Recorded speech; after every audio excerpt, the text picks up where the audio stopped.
Bienvenidos a un nuevo episodio del Desquacerado, el único podcast que se graba en la cocina de mi departamento. Ya saben que aquí se opina de manera irrelevante, sobre temas relevantes y otros no tan relevantes. Bueno, les quería comentar, les quería platicar, ahí nomás por romper el hielo, ¿verdad? Que mi nube de Google se está quedando sin espacio de almacenamiento. No sé si a alguien más le haya pasado. Me imagino que sí, no creo ser tan único y diferente, ¿no? Pero me está pasando eso y desde 2014 que tengo yo con o por lo menos que son los archivos que tengo ahí almacenados, pues no había tenido ningún tipo de problema, ¿no? Creo que son 15 gigas o algo así. Y miren nada más que casualidad, nada más empiezo a hacer el podcast, empiezo a grabar y empiezo a necesitar ese espacio de almacenamiento y pues se acaba, ¿verdad? Entonces, pues eso, como obviamente yo no quiero pagar más por el tipo de persona que soy, decidí pues eliminar archivos, ¿no? Para tener más espacio. Entonces me puse a hacer eso, me puse a borrar archivos pesados, cosas que no fueran necesarias, ¿no? De esa nube. Y entonces llegué a Google Fotos. Estaba borrando ahí fotos, estaba borrando videos, capturas de pantalla, memes, cosas ahí viejas que tenía guardadas. Que la verdad es que muchas, pues, ni siquiera me acordaba, ¿no? Estaba ahí revisando y pues como cuando revisas, o cuando revisabas, cosas que ya no se hacen, ¿no? Cuando revisabas los álbumes viejos, no sé si a alguien le tocó, si alguien todavía lo haga, si alguien todavía tenga fotos físicas. Pero yo me acuerdo que cuando revisaba los álbumes viejos, o reviso todavía uno que por ahí tengo, o incluso mis propias redes sociales, ¿no? Porque, no sé ustedes, pero a mí me encanta stalkearme y ver qué es lo que he compartido, todo este tipo de cosas, qué fotos, por ejemplo, en mi Instagram, ¿no? Entonces, hacer eso pues también me remonta al momento. Pero acá eran muchas cosas, que eran, o sea, archivos de diferentes aplicaciones, son las que se quedan ahí guardados. Entonces, pues revisando eso y eliminando, ¿no? Borrando cosas que pues yo creía que ya no eran importantes o que incluso ya no son importantes. Llegó un punto en el que me di cuenta que estaba eliminando cosas que en su momento fueron importantes, fueron relevantes. Tenía cosas ahí de la universidad, ¿no? De alguna exposición en la que alguna vez sí participé, de alguna tarea que sí llegué a hacer, de alguna tarea en la que quedé mal porque pues, de plano no participé, no hice, no me interesó. Son fotos de los compañeros, de mis amigos, de otros que no eran tan amigos y por lo tanto les hacían fotos como para burlarse de ellos, o que eran amigos pero también era como el cotorreo, ¿no? De la familia. Me di cuenta pues de que estaban ahí y hubo muchas que me hicieron recordar momentos agradables, me reí, fue como, ay, mira qué chido, ¿no? Y hubo otras que me pregunté, ¿y esto qué pedo? O sea, no que me hicieran pasar malos ratos, sino que fue como completamente random, ¿no? O sea, ¿esto qué? O sea, mucho lo entendí como capturas de pantalla, cosas así de, no sé si a alguien más le pase, imagino que sí, que quería bloquear mi teléfono y en vez de bloquearlo, tomaba una captura de pantalla porque se captura presionando el botón de bloquear y el volumen, entonces terminaba tomando una captura de pantalla y tenía un chingo de esas. Me tocó como, mira, tal vez esto está ocupando espacio. Y eso pues era súper random y se entiende, ¿no? Pero había cosas que era como que yo decía, es que esto, a lo mejor, entendido dentro de un contexto, tiene sentido. Sí, porque había unas que estaban como muy frescas, memes y cosas así, que tenían contexto en sí mismos. Pero había, por ejemplo, capturas o screen de conversaciones que como que es algo o que yo mandé o que alguien me mandó, ¿sí? Y entonces verla así, aislada, no tenía ningún sentido, ¿no? O sea, era raro ver como pedazos, nada más, ¿sí? Como un pedazo de la historia, como que falta algo. O sea, vi eso pues que no esas imágenes, incluso las demás, ¿no? O sea, ninguna tiene sentido en sí misma. Tienen sentido únicamente en conjunto con mi memoria, con mi visión anecdótica, ¿sí? Y de las personas que compartieron ese momento conmigo, ¿no? O con lo que yo compartí ese momento. Incluso, por ejemplo, en los memes, pues es como un sentido más global, entonces tiene sentido en un punto histórico, ¿no? Incluso espacio-temporal, diría. Y bueno, entonces, pues no sé, estaba haciendo esta interesante actividad, relevante actividad de limpiar la nube. Y no sé, o sea, no sé. O sea, me hizo pensar en un montón de cosas. A lo mejor algunos de ustedes, gente sana, gente útil, productiva, que tiene otras cosas que hacer, a lo mejor ni siquiera hubiera borrado las fotos, ni siquiera se hubiera tomado la molestia, a lo mejor sí, pero a lo mejor habrían dicho, pues pago por más almacenamiento, son como 30 pesos al mes, no sé, o sea, ni siquiera es algo tan significativo, ¿no? Y hubieran seguido con su vida. Pero yo esto lo hice hace como unos 4 o 5 días y le sigo dando vueltas en la cabeza al punto de que le estoy dedicando un episodio de mi podcast a hablar de esto. Porque ese soy yo. Aparentemente soy como muy relajado, ¿sí? Como que nada me importa. Y realmente sí, o sea, a lo mejor la importancia que le debería de dar a cosas serias no se la doy y termino pensando o sobrepensando o pensando más en cosas que son completamente irrelevantes para el resto del mundo como esto. Pero esto me mama. Sí, entonces, como les digo, pues este soy yo y aquí estoy hablando de esto. Ay, de verdad se graba desde la cocina este podcast, ¿eh? Por si escuchan el ruido, así es el refrigerador trabajando. Pero bueno, entonces les decía, de verdad, que me hizo pensar, más allá de mis propias fotos, ¿no? O sea, me hizo pensar en que yo podía estar, o sea, suponiendo que ese fuera el único archivo que se tuviera de un punto espacio-temporal, yo lo estaba modificando. Y entonces, fue como, no sé, fue súper embriagante. O sea, me llevó a pensar eso. Dije, es que yo tengo el poder de borrar todas las fotos y los archivos y los videos y los memes y los screens y todas las cosas que yo quiera. Y entonces puedo hacer que la gente desaparezca a mi gusto, a mi capricho. Y me embriagué de poder, ¿sí? Entonces empecé a borrar a lo cabrón, así, voy a borrar, tú, no me acuerdo de ti, te borro, tú sales borroso, te borro, tú sales muy bien, pero yo no, te borro, ¿sí? Entonces fue así, es como de, este video, son 5 minutos de mi bolsa, te quedas, ¿sí? Entonces fue como así, como súper arbitrario, era como de, no me importa nada, yo tengo el poder de hacer lo que yo quiera. Y pues terminó haciéndome pensar. O sea, pensé por un momento que yo era el dueño de la historia, de mi historia en este caso. Pero ¿es eso cierto? O sea, ¿puede alguien ser dueño de la historia? ¿O se puede modificar la historia a nuestro antojo? Nada más en las películas, ¿no? En los libros, en la ciencia ficción. Porque lo hemos visto. Hemos visto en diferentes presentaciones en la cultura pop historias en donde se modifica la historia, valga la redundancia. Por ejemplo, el efecto mariposa, la película, no la teoría. ¿Sí? Ahí vemos que Ashton Kutcher puede modificar toda su vida y puede modificar la vida de los demás, de las personas que están a su alrededor, más concretamente de sus amigos y ya, y de él, ¿no? Y lo puede modificar regresando en el tiempo por medio de sus cuadernos y luego por medio de unos videos o no sé qué. Y entonces él regresa y hace cambios en su vida. Y aquí les estoy haciendo un spoiler de una película de más de 20 años, ¿no?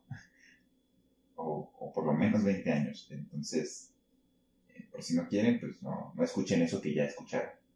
Y bueno, entonces puede modificar su vida al punto de llegar a elegir no nacer. Porque eso pasa en uno de los finales alternativos, en uno de los muchos finales que tiene el efecto mariposa, repito, la película, no la teoría. Ashton Kutcher se autoaborta, ¿no? Ojalá que eso no lo vean nunca los pro vida, porque no, imagínense cómo se pondría. Bueno, entonces eso es en el efecto mariposa. Es una de las películas en las que vemos cómo se modifica la historia, ¿no? Por medio de este poder mágico que tiene Ashton Kutcher. Vemos otra historia pues ya clásica, ¿no?, del cine.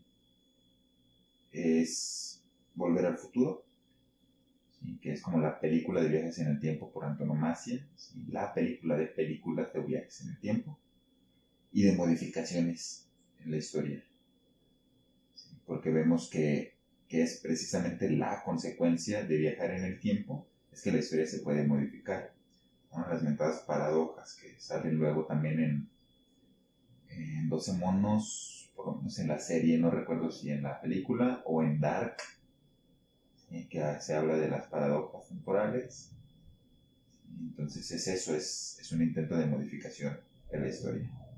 Y bueno, entonces aquí en Volver al Futuro vemos que Marty McFly, el protagonista, ¿sí?, el McFly, puede modificar la historia al punto que puede hacer que su familia, o sea, toda su línea familiar, no existe, ¿sí? Lo vemos, creo que es en la 2 cuando viaja al oeste, y en sus manos está la capacidad de hacer que sus abuelos, tatarabuelos, bisabuelos, no sé qué son, no tengan hijos. Entonces puede también en la 1, pues, que es la original, puede ahí también hacer que sus papás no se junten, porque no es que no se conozcan, es que no estén juntos y no formen una bonita familia y todas esas cosas que se creían en los 80, ¿no? Y bueno, esos son dos ejemplos, dos películas que son pues, aparentemente en las que no hay como mucha diferencia, ¿no? Cualquiera de los dos tiene la posibilidad de no existir por cagarla.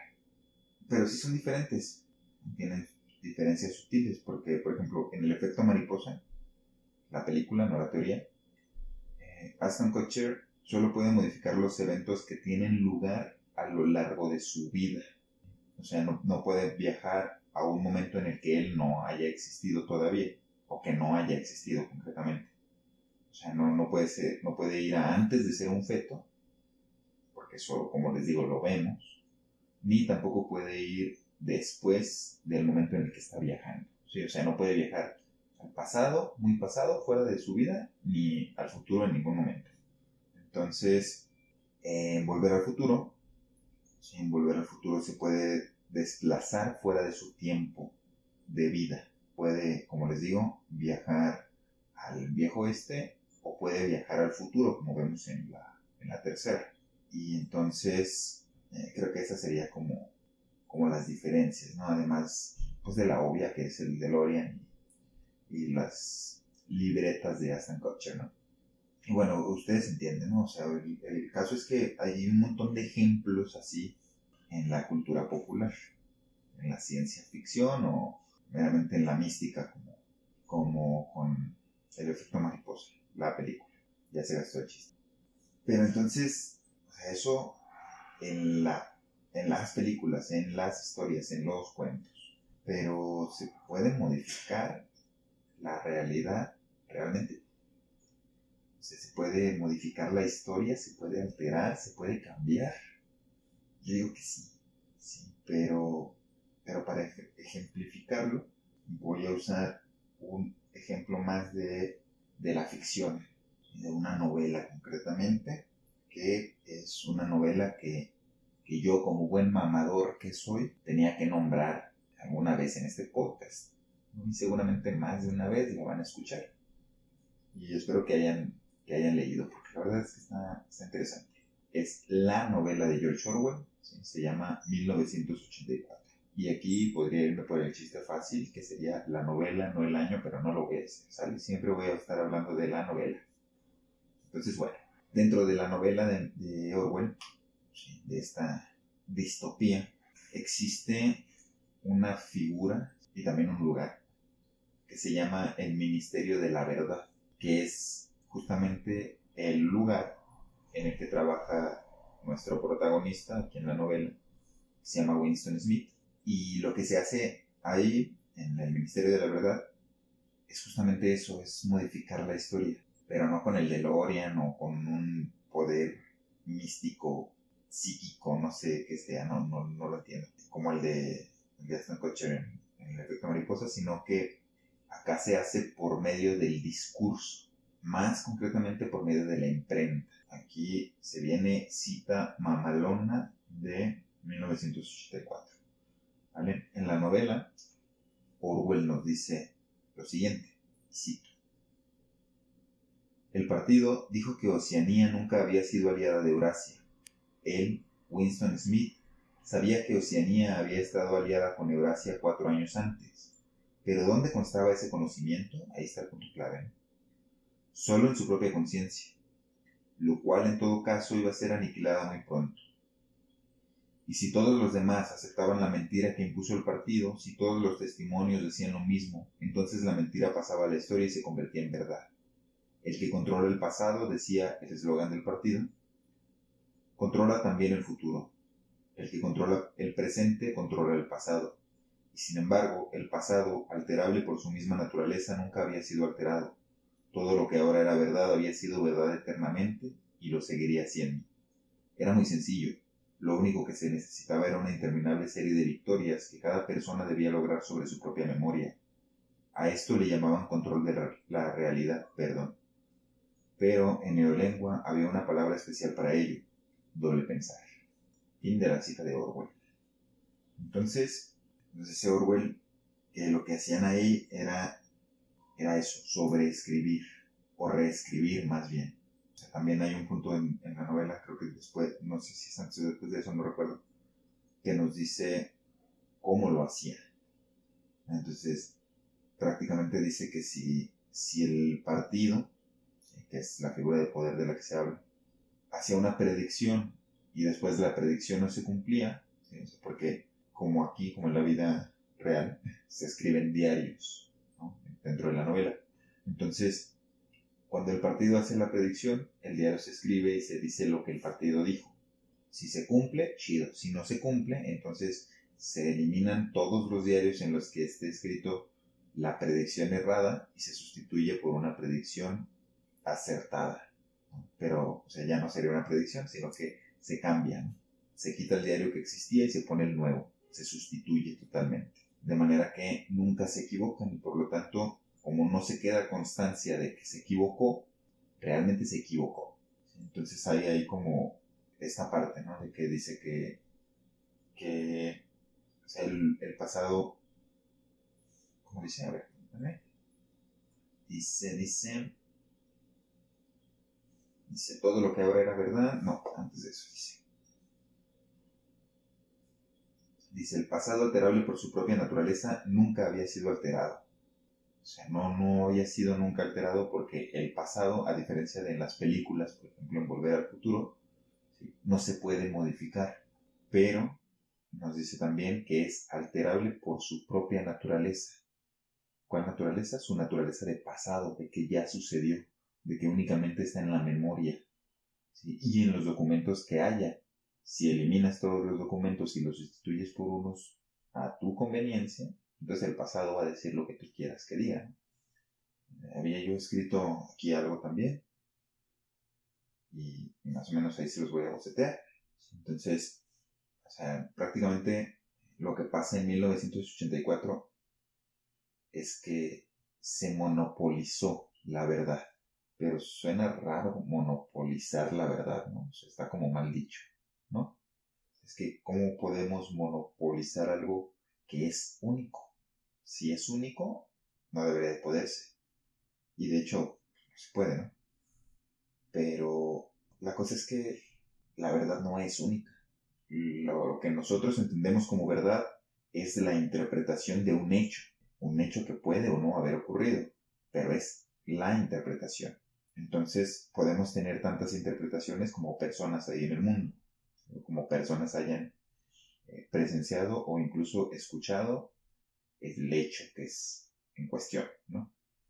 Pero pues eso genera un problema cabrón, ¿no? Porque si cada quien tiene una interpretación, entonces ¿cómo nos ponemos de acuerdo? Bueno, pues lo que vamos a hacer es utilizar la interpretación con la que coincidan la mayoría, y en el caso de que podamos, por ejemplo, contrastarlo con la realidad, la interpretación que mejor contraste con la realidad, que más empate, vaya. Porque a fin de cuentas lo que hacemos todo el tiempo es describir lo que vemos, lo que sentimos, lo que escuchamos, lo que pensamos, ¿sí? Lo estamos describiendo, estamos usando palabras para interpretarlo, pero el hecho en sí, el sentimiento en sí, no podemos asirlo, vaya, o sea, no podemos transmitirlo tal cual. ¿Por qué? Porque incluso cuando yo lo diga, lo que yo diga ya no es lo que la otra persona escuchó. Por lo tanto, hablar de una verdad como única me parece arriesgado. Entiendo por qué se hace, pero me parece arriesgado. Me parece incluso sesgado. Pero, como dicen también por ahí, si todo es verdad, nada es verdad, ¿no? Entonces, o sea, hay que ver cuáles son los parámetros para definir qué es verdad y qué no es verdad. O qué aceptamos como verdad. O sea, cómo definimos que algo es verdad. Les digo, teóricamente es por eso, ¿no? O sea, la definición de verdad, o una verdad la aceptamos porque, porque contrasta con la realidad, porque es la que mejor describe la realidad.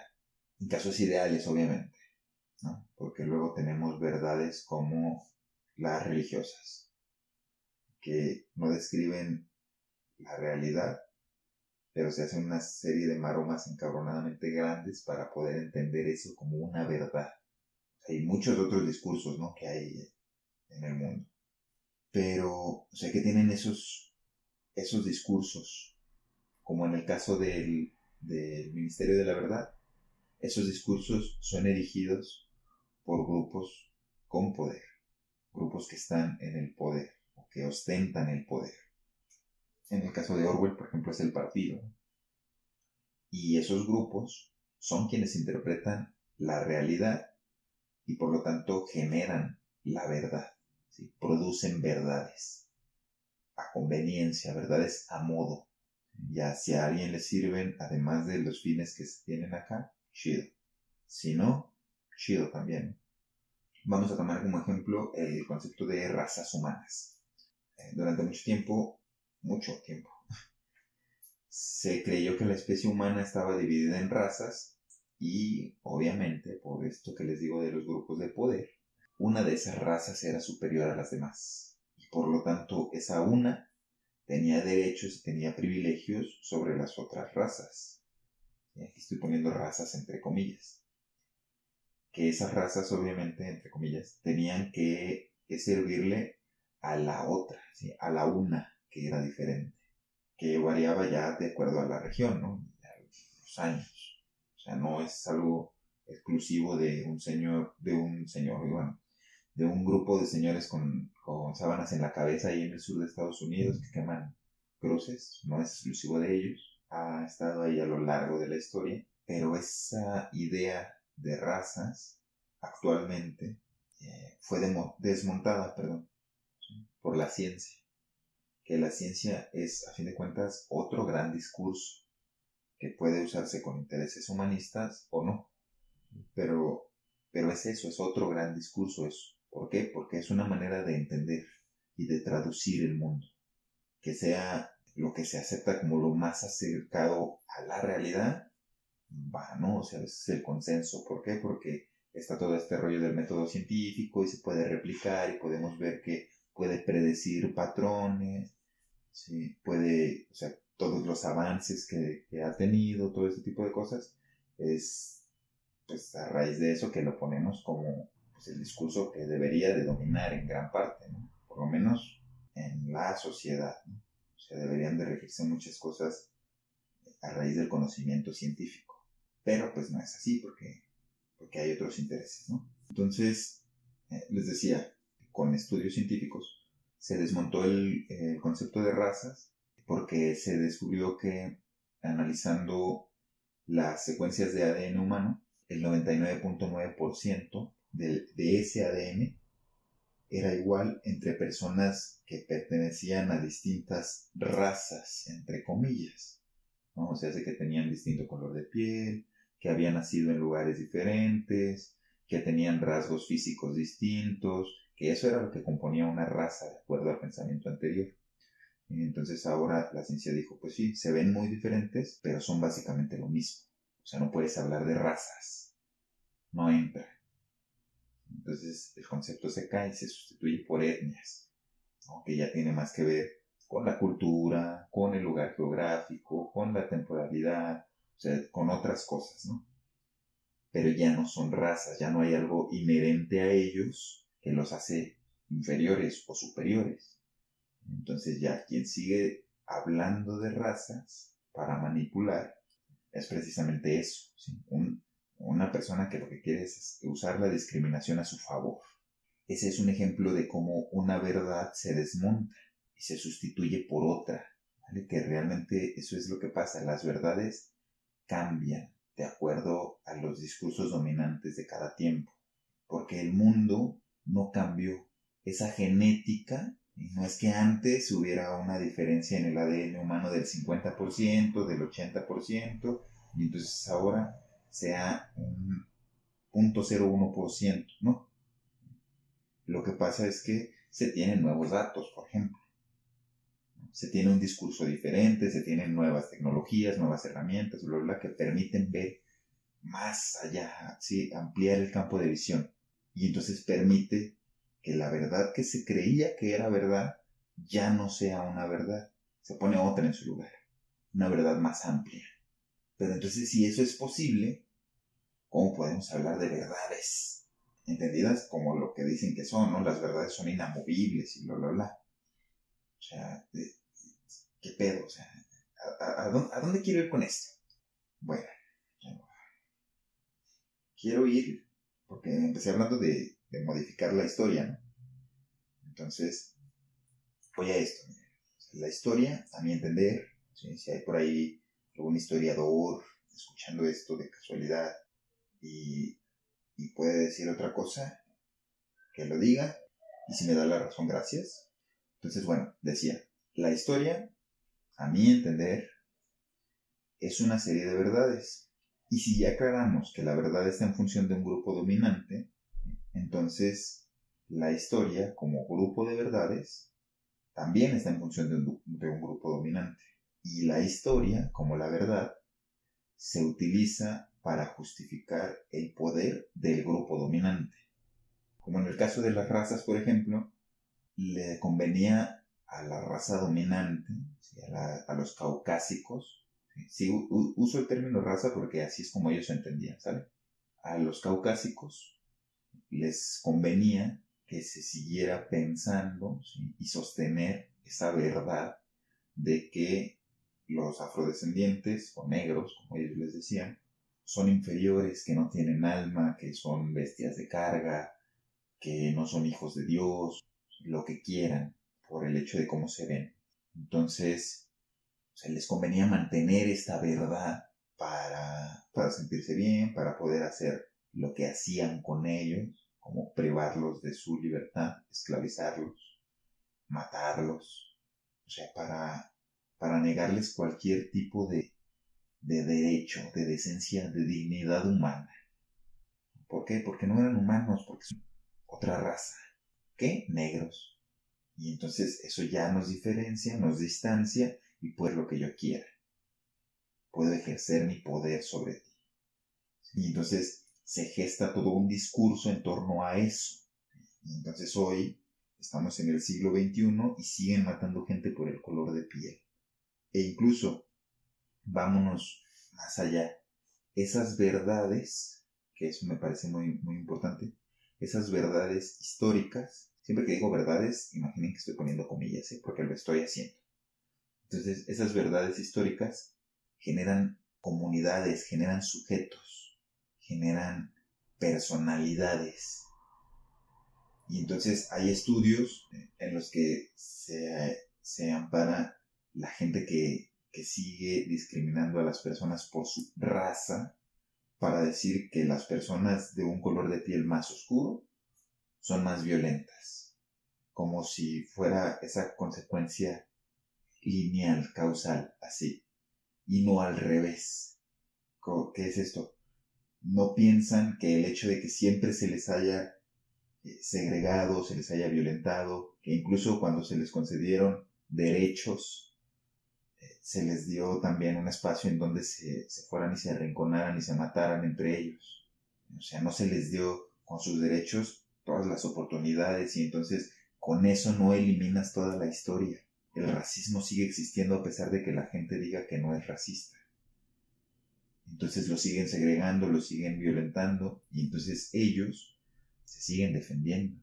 Y también me parece que la realidad es que no tienen acceso a ciertos niveles de educación, ¿sí? O a ciertas cosas que sí tiene acceso una persona de un color de piel más claro o blanco.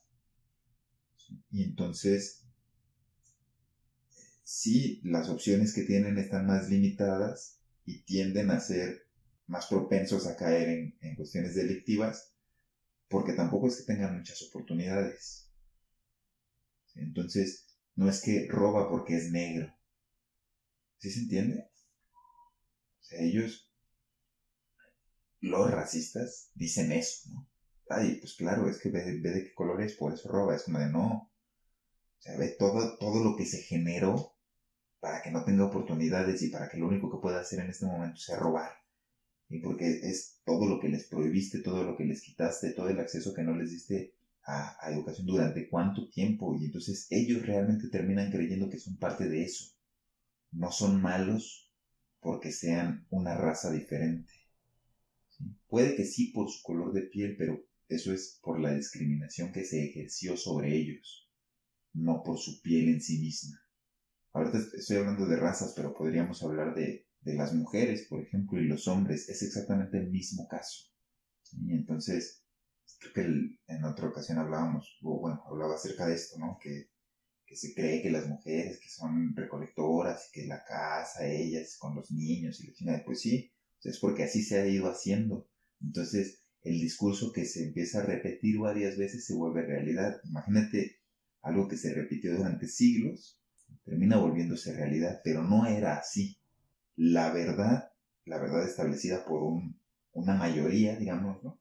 Genera realidad, pero la realidad puede modificar la verdad, que es lo que está pasando y que es algo que mucha gente no está muy de acuerdo. Incluso, o sea, a mí me asusta esta cuestión de la posverdad que llaman, ¿no? Porque pues también propicia el uso irresponsable de esto y entonces tenemos, pues sí, así lo voy a decir, pendejos como Agustín Laje, por ejemplo, como Agustín Márquez, o no sé cómo se llama el otro autor de su libro, ¿sí? Que están usando esto precisamente a su favor para esparcir un discurso de odio. Y pues eso, están amparados porque aparentemente lo que ellos están diciendo, pues así es, y lo pueden fundamentar, y entonces, o sea, o ellos creen que lo pueden fundamentar, lo intentan, pero pues realmente lo único que están haciendo es utilizar sus prejuicios. Pero hay un libro que dice que eso es verdad, y entonces se conceden muchas libertades para violentar personas, por ejemplo, en el caso, o sea, a quienes se fundamentan en la Biblia, ¿no? Porque dicen que es que la Biblia tiene muchas interpretaciones y bla, bla, bla, y la chingada, y entonces, y yo digo, sí, pero es que eso, todos los libros tienen muchas interpretaciones. La diferencia aquí es que hay un grupo de personas poderoso que afirma que ese libro es el bueno, ¿no? O sea, es el Corán, la Torá, o sea, no sé, depende, aplica para cualquiera. Pero la realidad es que eso que hacen ellos con esos libros se puede hacer con cualquiera. O sea, ¿y por qué se puede? Porque las verdades absolutas no existen. Nada más que aquí la verdad, durante mucho tiempo, la monopolizó la Iglesia Católica. Y eso en la cuestión occidental, ¿no? Que es la que yo conozco. Y la que creo, torpemente, que es la única que me afecta, ¿no? Pero aplica para cualquier libro o secta o religión o como le quieran decir, ¿no? Pues decía eso, ¿no? O sea, decía que la verdad, así como nos dicen que es la verdad, yo considero que no existe, ¿no? O sea, esa idea de la verdad también es una verdad construida. Y a ver, no quiero decir con esto, porque estoy hablando un poquito de historia o de mi concepción de la historia, de la verdad y las verdades, ¿no? Entonces, no quiero con esto decir que los acontecimientos que la historia narra no hayan ocurrido, ¿eh? O sea, por ejemplo, la Segunda Guerra Mundial sí ocurrió, el Holocausto sí ocurrió. ¿Por qué digo esto? Porque hay gente que lo niega, que dicen que no pasó nunca. Y por suerte, los intereses más fuertes están en recordar eso. Pero si esa gente que lo niega tuviera más poder, probablemente la historia sería otra. O sea, no quiero decir que no hayan pasado las cosas. Lo que quiero decir es que esos acontecimientos que pasaron se cuentan de cierta manera para favorecer a algunos, ¿sí? Pueden ser grupos, pueden ser países, puede ser lo que quieran, ¿sí? Y para desfavorecer a otros, ¿no? Siempre hay un vencido y un vencedor, ¿no? Un ganador y un perdedor. Porque nos han enseñado la historia como eso, como una lucha entre buenos y malos. Siempre hay un bando bueno y siempre hay un bando malo. Y casualmente, los buenos siempre ganan. Y esto porque, como dijo Orwell, la historia la escriben los vencedores. No porque hayan sido los buenos o porque, no sé, o sea, no es que fueran los buenos los que ganaron, es que fueron los ganadores. ¿Por qué? Porque la bondad y la maldad son conceptos subjetivos y son inherentes, a un momento histórico, a un momento social, cultural, espacio-temporal. Y entonces a esos buenos que ganaron, ¿sí? Los vemos como buenos por eso, porque ganaron y porque impusieron su discurso, porque impusieron su visión del mundo, o dicho de otra manera, porque impusieron su verdad. Por ejemplo, los países latinoamericanos, bueno, los países en general, ¿no? O sea, festejamos la independencia del reino al que pertenecían, o del imperio, o de lo que sea. Festejamos esa independencia porque se logró. Porque si se hubiera frustrado ese levantamiento, entonces lo que estaríamos conmemorando sería la victoria del imperio fulanito sobre los revoltosos que se levantaron en armas. Pero a fin de cuentas estaríamos celebrando que ganamos. ¿Sí? O sea, desde cualquiera de las dos caras de la moneda, ganamos. Acá ganamos nuestra independencia y del otro lado habríamos derrotado a los revoltosos que se levantaron ahí, que no estaban de acuerdo con las cosas. Los satanizas, los vuelves malos. Entonces, como sea, ganamos. ¿Por qué? Pues porque nadie va a aceptar que perdió. Porque el que pierde no tiene voz. A menos que seas Estados Unidos. Estados Unidos perdió la guerra de Vietnam, pero pues hicieron de eso su estrategia de mercado más grande, ¿no? Pero bueno, por eso es que yo me sentía tan poderoso, borrando los archivos y las fotos y los memes no graciosos y los videos y todo ese tipo de cosas. Y por eso también me detuve, ¿no? Cuando me di cuenta de lo que estaba haciendo. O sea, porque me di cuenta de la responsabilidad que implicaba pensarlo desde ahí, ¿no? Porque estaba eliminando partes de la historia que no me favorecían a mí, ¿sí? Borrando las fotos en las que yo salía con los ojos cerrados o volteando para otro lado, o las fotos que me tomaron mis amigos cuando estaba pedo y me quedé dormido y me rayaron, ¿sí? Entonces en todas esas en donde yo pierdo, yo no las quiero ver. No quiero que me recuerden que yo estuve mal, que eso es lo que hacen los ganadores, los que tienen el poder de manipular, porque actualmente tenemos este hermoso lugar llamado Internet, ¿sí? Esta hermosa herramienta en donde podemos tener acceso a toda la información para poder ver diferentes perspectivas, diferentes interpretaciones de un mismo hecho. Y entonces no es casualidad que la verdad se esté poniendo en tela de juicio cuando tienes acceso a diferentes verdades. O sea, ya se viene poniendo en tela de juicio desde hace muchísimos años, pero ahorita está muy fuerte ese discurso. Uno, porque es más fácil darte cuenta de que existe ese discurso. Y otra, porque es más fácil darte cuenta de que existen esas otras interpretaciones. ¿Sí? De que hay más verdades. Pero entonces, o sea, ¿qué hacemos con eso, no? ¿Qué quiere decir eso? También porque el acceso a una información ilimitada pues nos supone o nos debería de suponer una responsabilidad, ¿no? Porque no todas las personas somos bien intencionadas. No digo que yo lo sea, quiero creer que sí. Y entonces estoy aquí hablando, pero a lo mejor esto que estoy diciendo no son más que una sarta de tonterías y también es mi interpretación de cosas. Y habrá quien me escuche y diga, ok, sí, voy a seguir a capa y a defender a capa y espada todo lo que tú estás diciendo. Y habrá quien me escuche y piense todo lo contrario. Cualquiera de los dos está en su derecho. También un tercero estaría en su derecho a decir, en esto tienes razón y en esto no. Lo que digo es que tenemos que tener cierta responsabilidad sobre el contenido que consumimos, vaya, y el contenido que creamos. No digo que nos censuremos o que censuremos todo, pero sí digo que pues eso, que seamos responsables sobre lo que decimos, ¿no? Sobre lo que publicamos, sobre lo que consumimos.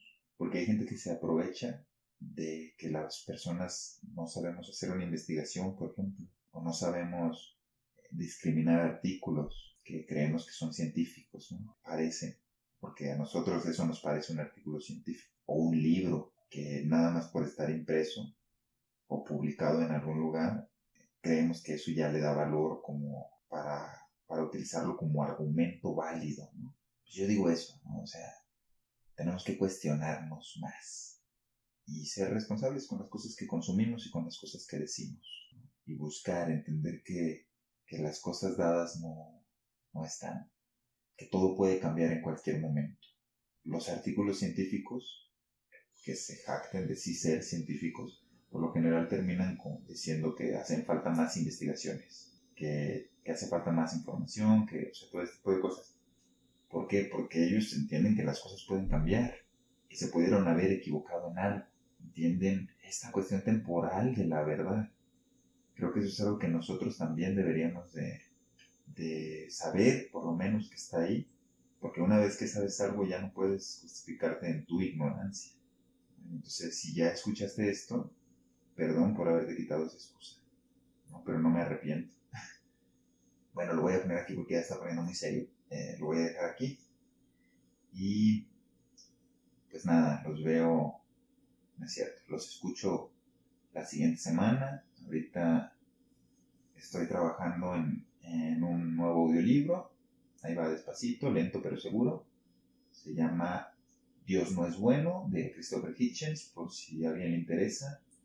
Espérenlo, ¿sí? Suscríbanse al canal, activen la campanita y todas esas cosas para que para que estén pendientes de cuando se estrene. Los audiolibros están disponibles únicamente en YouTube, no los estoy subiendo a ningún otro lado. Entonces, si quieren escucharlos, los dos que van hasta el momento, pues ahí están. Dejo igual el enlace en la descripción. Y pues nada, a todos los que llegaron hasta aquí les agradezco mucho. A los que no, también díganles que les agradezco mucho por apoyarme, por escuchar. Vayan a seguirme en mis redes sociales. Estoy como @desquacerado_podcast en Instagram. También tengo mi perfil personal, que es @adrian_marca. Igual ahí están las ligas en la descripción. Y pues nada, piensen en su muerte y nos vemos, nos escuchamos o lo que ustedes quieran en otra ocasión. Arre, arre.